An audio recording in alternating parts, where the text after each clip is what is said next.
Can everyone see that? It's coming, I think. Oh, yeah. Great. Okay. So I'm losing everyone off the screen here, and Yeah. I think I'm ready to go. Does that look right from your end there? Looks beautiful. Wonderful. Okay. You tell me. You ready? Right to go, yeah. Okay, go for it. Okay, guys. So I'm going to take a different approach here. This is more honouring my strengths and talents in telling a narrative sort of approach, I guess, to the way I'm looking at what my life coach goal is. Ultimately, I'm looking at becoming an art therapist, so and majoring, I guess, in drama therapy. So similar to Carl, I'm going to be looking at motivations, looking a little bit at rediscovery of self. Mm-hmm. And on that process, a little bit of a story that goes with it, which sort of helps tell what's going on for me, because this was a big revelation for me recently when I sat down with a big cup of coffee and a whole bunch of these pencils and crayons and everything, and sat on the lounge room floor, and I just asked myself the big question: what do I want to do in my life? So being a creative, I sat quietly for a moment. I surrounded myself with unlimited stationery, and I thought, okay, what am I still yet to do with my time? So I remembered picking up this guy, the yellow crayon, and I said, okay, it was bright, it really stood out for me, and I thought in that moment I began to draw a simple line, and this is my lifeline. And I thought to myself, okay, let's add some colour and some things in this lifeline that would mean something to me, and ultimately I'm going to be heading for something which is worthwhile at the very end of all this. So this was my yellow brick road. I felt as though I'd already been travelling on this road, walking away from my past and towards something far greater. I'm just not so clear what it is. So let's explore what that might be. So if I'm really specific about my goal, really focused on what it is, then perhaps I can possibly plan this road a little bit better along the way to find some proximal and distal goals, which will help me get there. So what stood out for me in that moment was a profound change. This is a change of scene, a change of environment, somewhere where I was happy, where I worked hard doing what I love to do in more of a professional realm. That also provided me with greater financial security than what I'm currently experiencing. So that for me is employment in the practice of art therapy, particularly with drama therapy. So in reflection, I do realise that before that this was my ultimate goal, career goal, and I've been progressively working towards that. However, there have been a fair share of recent drawbacks and limitations, both internally and externally experienced, which I guess have at times led me off this yellow brick road and literally into adjacent fields. So how can I approach this career transition from a life coaching perspective and create a plan and indeed a path that is tailored just for me?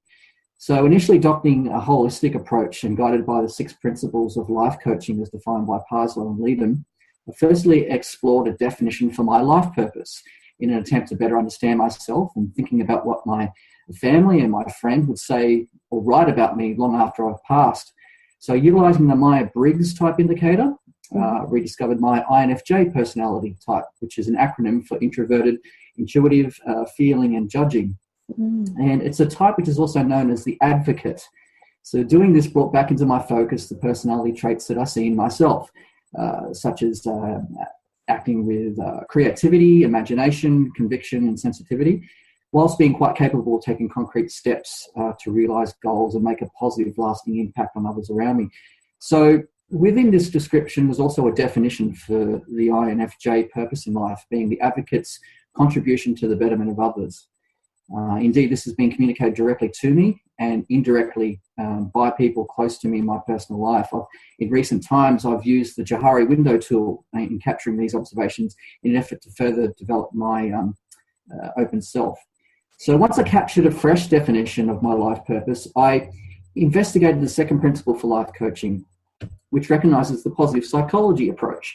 That's a theoretical framework used in coaching and spearheaded by Martin Seligman in 1998. This helped me look through the lens of optimism, hope and resilience as I began to map out an image of the road ahead. I began to recall previous efforts where I abandoned a pessimistic stance and instead adopted a more optimistic viewpoint. Times when I looked forward instead of back and felt charged with the promise of hope and completing the task. So times when my goal was clear, when it was attractive and was in my line of sight. This was indicative of interpersonal strength that I had. And so I began to refocus on these strengths again to help create this visual representation you see on the screen of how to get to my outcome goal. This then prompted me into the third life coaching principle, which is strengths. So using the VIA character strengths, which is freely available on the University of Pennsylvania's Authentic Happiness website, I confirmed my top 3 character strengths being humor and playfulness, hope, optimism and future-mindedness, creativity, ingenuity and originality. Granted that some of the imagery here is suggestive of themes within a well-known movie, I have taken some creative license to tell a unique story, which indicates that I closely honour my identified strengths, as well as tapping into my personality traits of imagination and sensitivity. So many of my strengths were created out of what I'm calling my changing scene on the left-hand side here. It's a time in my past 17 years, directly after I came out to my family and friends, when I was disowned and left alone to fend for myself in the big wide world. Since then, and just like a phoenix rising from the ashes, I've been reborn through the support of countless mechanisms put into place, both externally through strong new friendships formed and counselling treatment utilising acceptance and commitment therapy, and also internally through new awarenesses and insight gained in my psychology studies, including systems theory. I've also long experimented with theatrical work, which has allowed me to deeply understand and expand on my core strengths alongside my peers over time, and I feel that I learn best practice from those types of experiences. This experiential learning, it's based on the work of David Cole, remains as my preferred adult learning theory, largely due to my strong and vivid experiences, my reflective observations, my abstract conceptualizations and active experimentations towards most things I now engage with in my life. So in alignment with these strengths are the personal values identified through the Personal Values Assessment tool on the Barrett's Value Centre website. These include vision, well-being, clarity, creativity, enthusiasm, and positive attitude, all of which fit rather snugly with my identified strengths and personality traits and give a more complex picture of how I ideally interact with the world around me. This is not to say that there's no flaws in my current persona. For example, when it comes to taking personal responsibility and having limiting beliefs, I've had my fair share of troubling situations. These were usually during times when my self-efficacy and my motivational drives were low. And this was identified clearly as I approached the fourth life coaching principle, which looks at responsibility and beliefs, using the wheel of tool life down the bottom here. So it was quite evident in my current results that I do not prioritize finances or romance in my life, as I am still broke and single. This may be directly addressed in another instance through the intervention of CBT, for example. However, the Wheel of Life was a benefit as it highlighted for me my empowering beliefs in personal growth, fun and recreation, career projections, all key beliefs needed in collaboration with all my strengths and my values to help facilitate and carry through this desired change in my life. Although I have been enthusiastic in my approaches to further my studies, skills and talents towards the general direction of becoming a practicing art therapist, I have stumbled across a few obstacles, which is this rock here.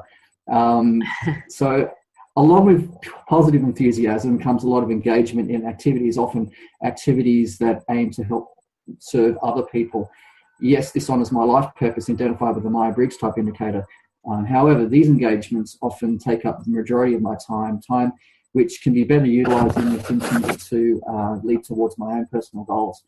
Poor time management has resulted me in also losing quality sleep. There's been little time for food prep, associated illness when it comes to undue stress. As part of the evolving action plan, it is vital to attend to a management strategy which addresses this issue so as to diminish this obstacle and lay a clear road ahead. So the fifth principle of life coaching considers a planning stage, and this is of course an action plan for me which will honour my identified personality traits, my life purpose, my strengths and values leading towards my big outcome goal of a career transition, as well as allowing space and time for myself to recharge. We'll also consider short-term and long-term goals as a maintenance strategy to keep my compass pointing ahead to my outcome goal. So sitting on my lounge room floor, in this moment of mapping out my pathway, it allowed me to flow into my preferred learning style, which is strongly visual, as you can see. So this was ascertained from completing the VAK learning styles self-assessment questionnaire. As I approached this visualization, I adopted the GROW model of coaching, which aligns well with Kolb's experiential learning cycle. This is an acronym for 4 stages of the coaching process. It begins with setting the goals, and it's based on the idea that now would like to make a change to create a better experience in my future. This is now clearly been explained. In the second stage, the reality, so through all of my prior reflection, so far I feel and understand my situation more deeply. So now I come to the third stage, which is options, which will lead, of course, to an action that I will take. So far I'm considering goals aligned with what I know will make a change based on what I've just reflected on. This includes goals at work, such as completing my current study course, engaging in more theatre workshops, getting back into exercise and healthier food options, as well as re-engaging in local travel breaks more regularly. I regard these as short-term or proximal self-concordant goals. These goals help me lead towards my outcome goal, as well as give me time for myself to recharge. So supporting these goals will be the healthy mind platter technique, which I've also used at times in peak performances. It consists of 7 daily essential healthy mind activities, which optimizes brain matter and creates well-being. These include time set aside every day for task focus, for playtime, for people and natural world appreciation, for aerobic movement, for quiet reflection time, for mind wandering time and sleep time. So distal goals are being created on this map here, and this it further supports my home environment through stronger and more reliable finances aligned with regular paid work, as well as making a commitment to further study through enrolment into a graduate diploma in drama therapy following the graduation of my bachelor degree in December. The final stage of the GROW model includes the will to act, and my commitment to this new course of action is evidenced by the amount of research and time spent in the planning of this visualization, the realistic goals created for my authentic self, and my psychological needs with the visual stimulant of a clearer, more defined and attractive pathway. So my action plan also acknowledges what to stop. It's down the bottom here, and this is such as refraining from overloading my duties, spending less time in front of the computer. Both can really be achieved with little discipline applied. These are not extreme measures. It just requires a little simplicity and clarity, which is something I value highly. So concluding here that the 6th and final principle would look at this life coaching, looks at celebrating the success. Now, I highly anticipate reaping the rewards when I achieve my outcome goal with increased financial stability and in line with my dreams and my aspirations. So celebrating this will definitely go hand in hand with this achievement. It also reinforces planning approach as a strategy, a successful strategy for future goal setting. So I've already had a sense of success from working through these evidence-based interventions and models after recognizing myself in this picture and knowing that before too long, this road will definitely lead me to the end of my yellow brick road and right up to the front gates of the city. And because what led me there was nothing less than my own heart, my own brain, and a lot of courage. Aww, I love it. Is that the end? That's the end. Fantastic. 30 seconds off 14 minutes. That post is like, wow, Greg. Thank you. Thanks, guys. Really well done.